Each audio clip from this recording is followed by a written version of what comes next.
সারাদিন সারা রাত নর্তকীর ছবি উলঙ্গ নাচ দেখা তুমি যুবক চালাক আর আমি বোকা।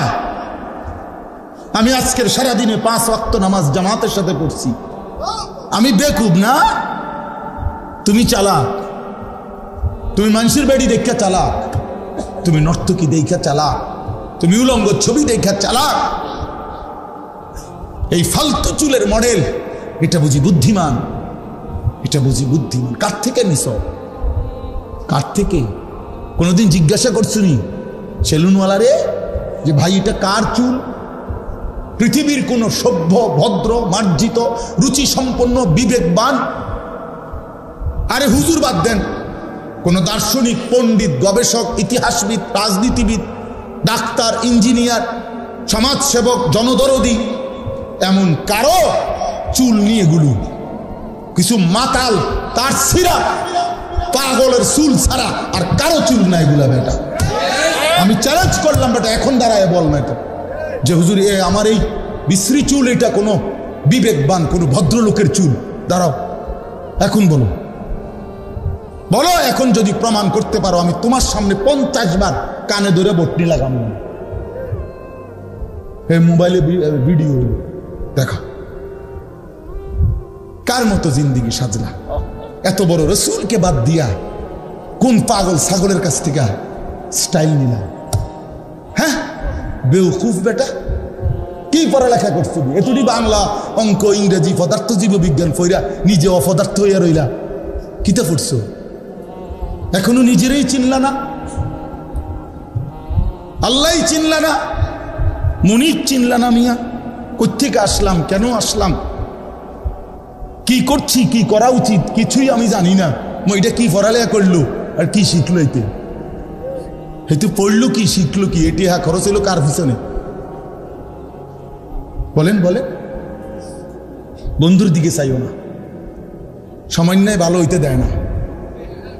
সাবধান, তোমার সামান্যটার লোকে চাইলে পারতা না, ওই অসতে তোমারে ভালো হইতে দিবে না। হ্যাঁ হ্যাঁ, ওই তোমারে নষ্ট করে দিবে। তোমার চাইতে বড়, তোমার চাইতে দিনদার, তোমার চাইতে ভালো মানুষের দিকে তাকাও, তাইলে জীবনের কিছুটা পাথেও মিলবে। এক সামান্য হয় না, এটা জরুরি বিষয়। আমি এটা সবসময় বলি, সামান্য নষ্ট করে দেয়। আরে দোস্ত দেখ, আল্লাহকে বাদ দিতে নাই ভাই। আল্লাহ তাআলা কোরআনে বলছেন, বান্দা আমারে বাদ দিও না, কষ্ট পাইবা, কষ্ট পাইবা। আমি সব সহ্য করতে পারি, আমার জাত ও সিফাতের মধ্যে বান্দা যখন আমারে বাদ দিয়া অন্য কিছুর উপরে ভরসা করে, অন্য কিছুকে বন্ধু বানায়, আল্লাহ বলে বিশ্বাস করো বান্দা, আমি এটা সহ্য করতে পারি না। হ্যাঁ, আপনি দোকান, এই দোকানটাকে এতটা গুরুত্ব দিছে, নামাজ না না হুজুর কাস্টমারের ক্ষতি হয়ে যাবে, ব্যবসার লস এসে বলবে। সিএনজি এটারে এতটাও খুব মানে বুঝে ধরছে, যদি নামাজে যায় তো আমার একদিন একজনে কইছে, হুজুর আমি নামাজ ফিরে আইলেও আমার সিএনজিটা, আমার সিরিয়ালটা 30টার পিছনে যাবে। বুঝছেন না হিসাবটা? ওই সিএনজির একটা কি দেয়, সিরিয়াল দেয় না, স্ট্যান্ডের মধ্যে একজনে কি দেয়, সিরিয়াল দেয়। আরই সিরিয়াল পিছিয়ে দেয় বোকা নামাজ পড়তে গেলে। তার মানে সিএনজি তোর খোদা, তোর খোদা সিএনজি, তোর খোদা অটো, তোর দোকান তোর খোদা, আপনার ফুতের বিদেশের টাকা আপনার খোদা। এই জন্য সুদে পারো, কিস্তিতে পারো, যেমনে পারো হারাম। আরে আল্লাহ বলছে সুদ হারাম, রাখো মিয়া, কিস্তি হারাম, আর থো মিয়া হুজুর মিয়া, আমার টাকা দরকার। আল্লাহর কথা বাদ দেন। এইভাবে গায়রুল্লাহর উপরে নির্ভর করে এরপরে সন্তানকে বিদেশ পাঠাইছে। 3 বছর লাগছে না, 2 বছর লাগছে না, এবার আল্লাহর রহমতে বিয়ে কইরা এখন আব্বা বুঝেন তো কি আর এরকম সময় আসেনি, এই সংসারে থাকতে পারে না, শহরে থাকবো, বুদ্র ফুলাফাইন মানুষ করবো, জিভুত মানুষ করবো, বাপ মারে বাদ দিয়ে এখন জিভুত মানুষ করে। হ্যাঁ, আমরা বুঝি না কার জন্য। আর এখন কি হইল, আল্লাহরেও হারাইলেন, সন্তানরেও হারাইলেন। কি হলো মকবুল ভাই? এই হলো না, আল্লাহরও হারাইলো, সন্তানেরও হারাইলো। সুদের টাকায় ফুত বিদেশ পাঠাইয়া, কিস্তির টাকা দিয়ে পাঠাইয়া আল্লাহরে তো কি হারাইলো। এবার ফুতো গেছে গাহন, ফুতো আগের মতো খবর লয় না। তো এবার ফুতো গেল, খুদাও গেল, আল্লাহও গেল, আমনি কি হইলে না? খাসিরাত দুনিয়া ওয়াল আখিরাহ। আজকে এটাই কথা, আল্লাহকে বাদ দিতে নাই। প্রিয় বন্ধু আমার, বাপ আমার, হাত জোড় করে বলি, আল্লাহকে বাদ দিতে নাই। আল্লাহই মুমিনের বন্ধু। মুমিনের বন্ধু কে? আল্লাহ। সব সইতে পারে, আমলের কমতি আল্লাহ তাআলা মাফ করে দিতে পারে, কিন্তু আল্লাহর জাতের মধ্যে, আল্লাহর উপরে নির্ভরতার ক্ষেত্রে আল্লাহ বলে আমারে বাদ দিলে আমি আর সহ্য করতে পারি না। আল্লাহ বলেন বান্দা আমি সব মানতে পারি, কিন্তু আমি শিরিক মানি না, আমারে বাদ দিলে আমি মানি না। অন্য কাউরে বন্ধু বানাইবা না, অন্য কিছুর উপরে ভরসা করো। ভরসা করতে হবে কার উপরে? বন্ধু বানাবেন কাকে? একটা সুন্দর ঘটনা শুনেন, আমরা শুনছি বড় আলেমদের মুখে।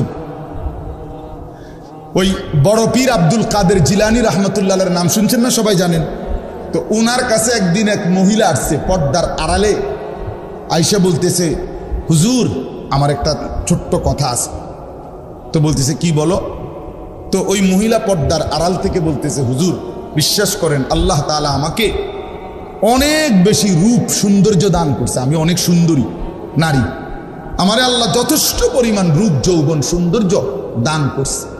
শরীয়তের অনুমতি নাই, এই জন্য আপনারে দেখাইলাম না, কিন্তু মুখে বললাম। কিন্তু হুজুর আমি আসছি একটা তদবিরের জন্য। কি তদবির? আমার স্বামী আমার এত যথেষ্ট রূপ সৌন্দর্য থাকার পরেও আমার স্বামী আমারে বাদ দিয়া অন্য মহিলার দিকে নজর দেয়, সম্পর্ক পরকিয়া, আমি এটা সহ্য করতে পারি না, আপনি আমারে কোনো তদবির থাকলে দেন। এই বড় পীর আব্দুল কাদের জিলানী রহমতুল্লাহ একটা চিৎকার দিয়া বেহুশ হয়ে গেছে। হুঁশ আসার পরে ওনার খাদেমরা জিজ্ঞেস করছে হযরত মহিলা একটা তদবির চাইলো, এই না আমনের কি হইলো যে আপনি চিৎকার দিয়ে উঠলেন, আপনি কেন বেহুশ হয়ে গেলেন? তখন তিনি বলেন বাবা শোনো, এই মহিলার এই কথা আমারে বহুত বড় এক সবক দিল। এই মহিলার কথার থেকে আমি বুঝলাম, হ্যাঁ এক সাধারণ মহিলা তার স্বামীর মধ্যে আরেকজন শরীক সহ্য করতে পারে না, আমার আল্লাহ এত বড় কায়নাত দিয়ে তার সাথে কেউ শরীক করলে তিনি কেমনে সহ্য করবে? বুঝেন নাই কথাটা? এত কিছু দিয়া আল্লাহ আমারে পাইলা যদি আমি সেই আল্লাহর সাথে শরীক করি, আল্লাহ কেমনে সহ্য করবে? আমি এই বেডির কথার থেকে এটা বুঝছি। হ্যাঁ, কারে বাদ দিলেন ভাই? সারাদিনে আল্লাহর নামটা মুখ দিয়ে বাইর হয় না, কত বড় নিকৃষ্ট মুসলমান। সারাটা দিনে 24টা ঘন্টার মধ্যে আল্লাহকে একটা সেজদা দিতে মন চায় না, কত বড় গাদ্দার এটা, কত বড় নিকৃষ্ট এটা, কত বড় অসভ্য,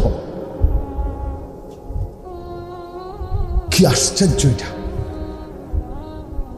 এভাবে আল্লাহকে মানুষ বাদ দিয়ে ফেলে এক মুসলমান হইয়া,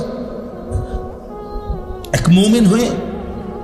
এই জন্য এবার মজার কথা হলো, আমি আয়াতের তর্জমা বলবো, আগে শুধু বাংলা এমনি বুঝাই। আল্লাহ তাআলা বলছে বান্দা শোনো, আমারে বাদ দিয়া যে যাকে বন্ধু বানাইলা সে যেন মাকড়সার মতো। কিসের মতো? আল্লাহকে বাদ দিয়ে অন্য কিছুর উপরে যে ভরসা করে, বন্ধু বানায়, প্রিয় বানায়, সে যেন একটা মাকড়সা। ওই লোকটা যেন একটা মাকড়সা। কেমন মাকড়সা? যে মাকড়সা একটা বড় যত্ন করে ঘর বানাইলো। মাকড়সার ঘর দেখছেন? কথা বলছেন না? বলেন না। মাকড়সা চিনেন? ওই যে হাতির মতো ছোট্ট, এই মাকড়সার জাল মানে মাকড়সার ঘর খুব সুন্দর করে সে বানাইলো। তো আল্লাহ তাআলা বলেন এবার তোমরাই বলো, এই পৃথিবীর মধ্যে যত ঘর আছে তার মধ্যে সবচেয়ে দুর্বল ঘর মাকড়সার ঘর নাকি? এর চাইতে দুর্বল কোনো ঘর হয় চাচা? না, মাকড়সার ঘর। এটা যদি একটু বাতাস আসে সিরা বিরা পড়ে যাবে। একটা 6 মাসের বাচ্চাও যদি তার হাত আলগি দেয় পড়ে যাবে, এত দুর্বল ঘর। আল্লাহ তাআলা বলেন ঠিক এরকম ভাবে আমি আল্লাহকে বাদ দিয়ে যে বা যারা অন্য কিছুকে বন্ধু বানায়, অন্য কিছুর উপরে ভরসা করে, তারা যেন মাকড়সার মতো যে একটা ঘর বানাইলো আমারে বাদ দিয়া অন্য কিছুর উপরে। আর মনে রেখো, সামান্য ঝড়ে সবচেয়ে দুর্বল ঘর মাকড়সার ঘর, আমি আল্লাহরে বাদ দিয়েও সে যাকে ধরলো, এইটাও তার জন্য ঠিক এরকম ক্ষণিকের মধ্যেই অচিরেই অল্প সময়ের ব্যবধানে এটা হারিয়েছে। ওই নেতা না থাকবে না, ওই ঘর থাকবে না, আপনারে রাইখাই, আরে মিয়া আপনার দোকানের জাকাত রাইখাই ওরা আপনারে কবরে পাঠাই দেবে। আপনার ঘরের মধ্যে রাইখাই আপনারে কবরে পাঠাই দেবে। আপনার সন্তানরা, পরিবারের বাচ্চারা, স্ত্রী সন্তানরা আপনারে তারা মাটির উপরে ধাইকা আপনারে মাটির নিচে দাফন করবে।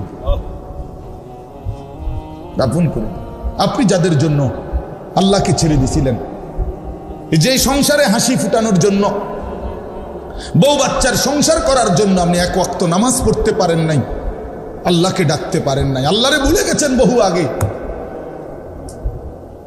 আল্লাহ তাআলা বলেন, তুমি একটা মাকড়সার ঘর বানাইছো, তুমি মনে রাখো বান্দা, মাকড়সার ঘর টিকে না। ঠিক আমারে বাদ দিয়া যে যাকে ধরছো সেটাও টিকবে না, টিকবে না। আমারে বাদ দিয়া কোনো নেতা, আমারে বাদ দিয়া কোনো কর্মী, আমারে বাদ দিয়া কোনো দল, আমারে বাদ দিয়া কোনো পার্টি, যার উপরে ভরসা করবা সেটা টিকবে না, সেটা থাকবে না। আড়াইটার পরে, পরের দিনের আড়াইটা পর্যন্ত আর খুঁজেও পাওয়া যায় না। বেশিক্ষণ লাগে, এক আড়াইটার থেকে পরের দিনের আর আড়াইটা যায় না। আড়াইটায় যখন ভাগছে তো পরের দিনের আড়াইটা পর্যন্ত আর কিচ্ছু নেই, কিচ্ছু নেই। তো 16 বছরের সাজানো সংসার কই গেল? হ্যাঁ, 16 বছরের নেতারা কই? 16 বছরের কর্মীরা কই? 16 বছরের দাপট কই? 16 বছরের অহংকার কই? 16 বছরের বড়াই কই? কই বাবা? মাতালুল্লাযীনা ইত্তাখাযু মিন দুনিল্লাহ, এই তরজমা শুনেন। আল্লাহ বলেন, আমি উদাহরণ দিচ্ছি বান্দা, আমি আল্লাহকে বাদ দিয়ে অন্য যা কিছুকে বন্ধু বানায় যারা, কামাসালিল আনকাবুত, তারা যেন মাকড়সার মতো। কিসের মতো? ইত্তাখাযাত বাইতান, যে একটা ঘর বানিয়েছে মাকড়সা। মাকড়সা যেমন একটা ঘর বানায়, তুমি মাকড়সাও একটা ঘর বানিয়েছ। ইন্না আওহানাল বুয়ুতি লাবাইতুল আনকাবুত, আল্লাহ বলে জেনে রেখো বান্দা, এই পৃথিবীতে সবচেয়ে দুর্বল ঘর মাকড়সার ঘর। ঠিক তেমনি ভাবে আমি আল্লাহরে বাদ দিয়ে তুমি যেটারে ধরছো সেটাও এরকম দুর্বল ঘর, সেটাও এমন দুর্বল ভরসা। যে ছেলেদের জন্য এত কিছু করলা, ওরা সত্যি সত্যি তোমার কথা মনে রাখবে না। কিন্তু তুমি যদি আল্লাহরে মনে রাখতা, আল্লাহ বলে বান্দা ফাদকুরুনি আযকুরুকুম, তুমি যদি আমারে মনে করো বান্দা, আমি ওয়াদা দিলাম আমি তৎক্ষণাৎ তোমাকেও মনে করব। তুমি ডাইকো আমারে, আমিও ডাকবো তোমারে। বান্দা বলে আল্লাহ, রব্বুল আলামিন বলে লাব্বাইক ইয়া আবদি, বলো বান্দা আমি হাজির। বান্দা আবার বলে আল্লাহ, বান্দা বারবার বলে সুবহানাল্লাহ সুবহানাল্লাহ আলহামদুলিল্লাহ। আল্লাহ প্রতিবারই বলে লাব্বাইক ইয়া আবদি। বান্দা বলো না আমি হাজির, আমি হাজির, বলো কি চাচ্ছ? বান্দা কিছুই বলে না, শুধু আল্লাহরে ডাকে, আল্লাহরে ডাকে, আল্লাহরে ডাকে, আল্লাহরে ডাকে। জিকির করতে করতে মজা পায়। একটা সময় আল্লাহ বলেন, হাদিসে কুদসির মধ্যে আছে, আল্লাহ বলে বুঝছি বান্দা তুমি আমারে ডাইকা বড় মজা পাইছো, ঠিক আছে বান্দা তুমি আমারে ডাকতে থাকো, আমি আল্লাহ তোমার প্রয়োজন পূরণ করতে থাকি। আমি তো সবই জানি, তোমার বউটা যে অসুস্থ আমি তো জানি, ছেলেটা যে বিদেশে অসুবিধা আছে আমি তো জানি, তোমার দোকানে বেচা কেনা কমে গেছে আমি তো জানি, তুমি এই রোগ শোকে ভুগছো আমি তো জানি। জানে না? জানে না? তো আল্লাহ বলে তুমি আমারে ডাকতে থাকো, আমি তো তোমার কি কি অসুবিধা আমি তো জানি বান্দা, আমি সেগুলো পূরণ করতে থাকি। কেন আমারে বাদ দিবা? যুবক, এত অল্প বয়সে আল্লাহকে কেন বাদ দিবা? কি সমস্যা? তুমি তো সুস্থ সবল, তোমার শরীর দিমাগ সবই তো ঠিক আছে বন্ধু। বৃদ্ধ বয়, আমার আম্মা, আমার মা 70-এর মতো বয়স। আহা, মা আমার এখনো জীবিত আছে ভাইয়া। আমি বহু আজে বলছিও, আমার আম্মা আজীবন। আমরা 5 ভাই 3 বোন, 8 জন ভাই বোনকে মা নিজে তাহাজ্জুদ পইরা ফজরের আগে মারে দেখছি সারাটা জীবন। মা এই স্কুলের মাদ্রাসার যে ঘন্টা ফেটে, ওই যে কাঁসার একটা গোল একটা ইয়াসনের দিয়ে ঘন্টা ফেটে, এইটা দিয়া ফজরের আগে মা আমাদের ভাই বোন সবার রুমের সামনে গিয়া এইটা দিয়ে এমনি এমনি টুমটুম টুমটুম করে ঘন্টা ফিরত, আরাম করে ফজরের নামাজের জন্য উঠাইতো। যে মা আমার নিজে 5 ওয়াক্ত নামাজ পড়তো, আমগরে নামাজ পড়াইতো। যে মা আমার 5টা ছেলেকে আলেম বানাইবার জন্য চেষ্টা করছে, এই মা এই বয়সে আইসা মা আমার, বিশ্বাস করেন আমার আম্মা এখন এমন অসুস্থ যে মার হাতে একটা ট্যাবলেট দিলে, বিশ্বাস করেন 1 ঘন্টাও যদি মার হাতে এটা রাখি, মারে 1000 বার 1,00,000 বারও যদি বলি মা এটা ওষুধ ওষুধ, মা এটা আপনি খান, আল্লাহর কসম মা এটা বুঝে না। মা বুঝে না বন্ধু। আমি সেই মার সন্তান, যে মারে আমি দেখছি মা আমার কত মেহনত করছে। ওযু করতে বসাইলে মা বুঝে না, নামাজের রাকাত মা চিনে না। হ্যাঁ, ওহ কি আয়াত! ওই যে ওয়ামিনকুম মান ইউরাদ্দু ইলা আরদালিল উমর লিকাই লা ইয়ালামা মিন বাদি ইলমিন শাইআ। আল্লাহ বলেন আমি কাউকে কাউকে এতটা বৃদ্ধ অবস্থায় পৌঁছাই যে তখন আর পিছনে যা যা জানতো কিছুই আর জানে না। সূরা হজ্জের আয়াত না? লিকাই লা ইয়ালামা মিন বাদি ইলমিন শাইআ। আমি আল্লাহ বৃদ্ধ বয়সে একটা সময় সব কিছু পিছনের ভুলাইয়া দেই। মা আমার জগতের আর কিছুই বোঝে না। তো তুমি তো এমন বৃদ্ধ হও নাই, তুমি তো যুবক, শরীর স্বাস্থ্য সামর্থ্যবান, তুমি কেন সেজদা করো না? তুমি তো পাগলও না, ছাগলও না, তুমি তো মাতালও না, তুমি তো বৃদ্ধও না, অক্ষমও না, তুমি তো প্যারালাইজড না, পঙ্গু না, তুমি তো অচল না, অসহায় না, কেন তুমি সেজদা করো না?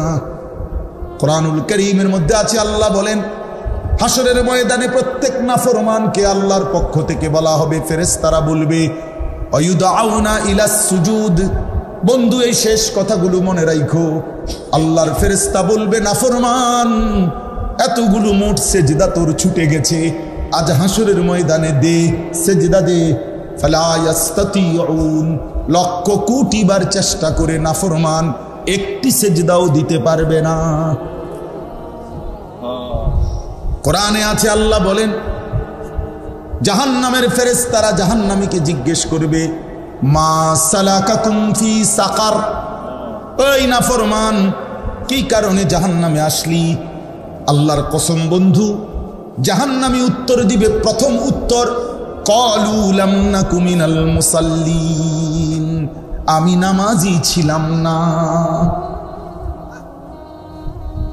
আল্লাহ কোরআনে বলছেন কাল্লা ইদা বালাগাতিত তারাকি, আল্লাহ বলেন নাফরমানের মৃত্যু যন্ত্রণা হবে বড় কঠিন। কণ্ঠনালী পর্যন্ত, রূহটাকে কলিজার থেকে আজরাইল একটা টান দিয়া ছিঁড়ে ফেলবে, ছিঁড়লেই রূহটা কণ্ঠনালীর কাছে আসবে। এবার কণ্ঠনালী দিয়ে রূহটা বাহির হতে চাইবে না। আল্লাহ তাআলা রাসূলুল্লাহর হাদিসে স্পষ্ট নবীজি বলছেন, এই কণ্ঠনালীর কাছ থেকে রূহটাকে দুনিয়ার মানুষ কোনো পলিথিন যদি কোনো শক্ত কিছুর মধ্যে লাইগা থাকে, পলিথিন যদি এমনে না খুলে টাইনা টাইনা যেমনে ছিঁড়ে, আল্লাহর কসম নবী বলে কণ্ঠনালীর থেকে রূহটা নাফরমানের বের হতে চাইবে না, ফেরেশতা ভাবে টাইনা ছিঁড়া বাইর করবে। কাল্লা ইযা বালাগাতিত তারাকি, আল্লাহ বলেন এমন কষ্টের মৃত্যু, এমন কষ্টের মরণ কেন হবে জানোনি? ফালা সাদ্দাকা ওয়ালা সাল্লা, কারণ সে আমি আল্লাহরে মানে নাই আর নামাজ আদায় করে না। মাতবরি ছুটটা যাইব দেখো। এখনকার মাতবরি বাতে না দুগা খাও আর মোবাইল টিপো বইয়া বইয়া, এই তো আর গীতা। মাতবরি ছুটে যাবে ভাইয়া, কলিজাটা ছিঁড়া ফেলবে ফেরেশতা, রুহুটা ছিঁড়া ফেলবে, একদম টুকরা টুকরা বানায় ফেলবে। আল্লাহ আমারে মাফ করে দেন। ফালাউলা ইদা বালাগাতিল হুলকুম ওয়া আনতুম হিনাইদিন তানজুরুন। সূরা ওয়াকিয়া। আল্লাহ বলে না ফরমানের রুহুটা যখন কণ্ঠনালীর কাছে আসবে আর তোমরা আত্মীয় স্বজন আশেপাশে অসহায়ের মতো তাকিয়ে থাকবে। ওয়া নাহনু আকরাবু ইলাইহি মিনকুম ওয়ালাকিন লা তুবসিরুন। আমি আল্লাহ কিন্তু ওর কাছাকাছি আছি, যদিও তোমরা আমাকে দেখছো না। এবার আল্লাহ চ্যালেঞ্জ করে বলে, ও দুনিয়াবাসী, তারজিউনাহা ইন কুনতুম সাদিকিন। তোমরা যদি মনে করো আল্লাহ পাক তোমাদেরকে শাস্তি দিবে না, হাসরের ময়দানে উঠাবে না, আখিরাত যদি মিথ্যা মনেই হয়, তাইলে এই নাফরমানের কণ্ঠনালীর থেকে রুহুটা ফিরাইয়া তার কলজার ভিতরে ঢুকায় দাও। ওরে মরতে দিও না, ওরে ধরে রাখো, সাই পারোনি। তারজিউনাহা, রুহু ফেরত দাও, ধরে রাখো। কই পারবে? বলে না কেন? চলেন আমিও বদলাই, আমরা সবাই বদলাই, ঠিক আছে না ইনশাআল্লাহ? আল্লাহ সবাইরে ভালো করেন, সবাইরে ভালো। আল্লাহ বলেন লাউ কানু ইয়ালামুন, আমার বান্দা যদি এই কথাটা বুঝতা, এটাই ভালো হতো যে আমারে বাদ দিলে তোমার ভালো হয় না, আল্লাহরে বাদ দিলে কি হয় না? মাকড়সার ঘর হয়, মাকড়সার ঘর টিকে না।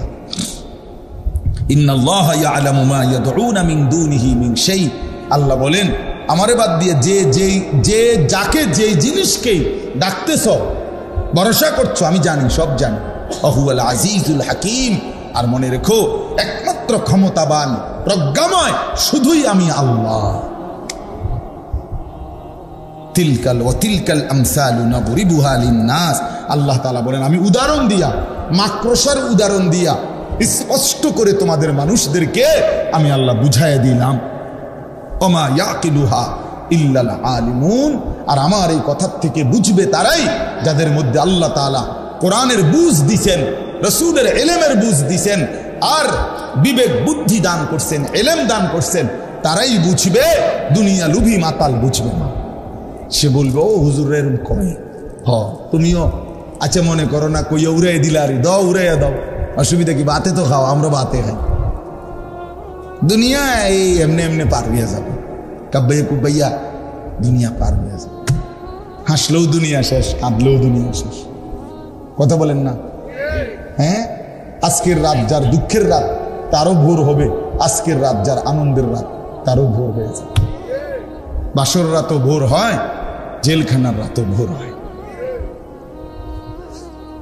এটা তো শেষ হয়ে যাবে ভাইয়া। এরপরে কবর, হাসর, আখিরাত, পরকাল, নাকি এগুলো মিথ্যা? হ্যাঁ, 100 সত্য। মিথ্যা কথা এতদিন চলে না। কথা বলেন না কেন? মিথ্যা কথা এতদিন চলে না। যে 1450 বছর ধরে সেই নবীজির জামানার থেকে এতদিন বুঝি মিথ্যা কথা চলার কথা, কাজে বুঝাই যায় সত্য। আল্লাহ আমাদেরকে বুঝ দান করেন। আজকে আল ইহসান ইসলামী যুব সংগঠন আল্লাহ তাআলা কবুল করেন। তোমরা যারা ছেলেরা বসছো ভাইয়া, দয়া করে নিয়ত করো, দিলে দিলে তোমার ভালো তুমি দেখো, শেষ পর্যন্ত তুমি তোমার পথেই চলে যাবা, আমি আমার পথেই চলে যাব, আমরা সবাই আলাদা হয়ে যাব। যে তুমি তোমার ভালো বুঝো, নিজের কল্যাণ নিজের ভালো বুঝো। বয়স্ক চাচা বাবাদেরকে অনুরোধ, আপনারাও বাবা গাফলতের আড্ডা ছেড়ে দেন, আখেরাতের ফিকির বানান, হারাম রোজগার করেন না, সুদ ঘুষ কিস্তির সাথে জড়াইয়েন না, হারাম লোকমা খাইয়েন না। শেষ বয়সটা চা দোকানে, বিড়ি সিগারেটে, গল্প গুজবের আড্ডায় শেষ করেন। কোনো কাজ নাই, কমপক্ষে তাসবিহ পড়েন, সারাক্ষণ আল্লাহরে ডাকেন, সারাক্ষণ আল্লাহকে ডাকেন। আল্লাহ আমাদের সবাইকে ভালো রাখেন, কবুল করেন।